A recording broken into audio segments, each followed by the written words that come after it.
Hello po, Ma'am Bibi. Maraming salamat po sa tulong mo.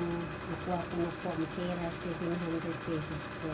Malaking tulong na po ito kasi makakabili na kami ng bigas at makakain kami ng maayos.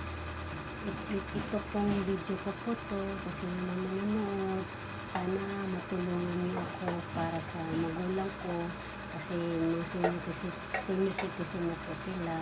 Yung papa ko nahulog po sa puno ng niyog. Hindi na po siya halos makakalakad. Tapos namaga na po yung kidney stone.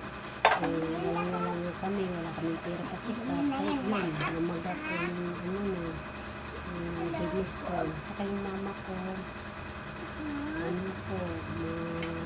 malabo-labo na po yung mata niya. Salamat po sa panood. Ma'am,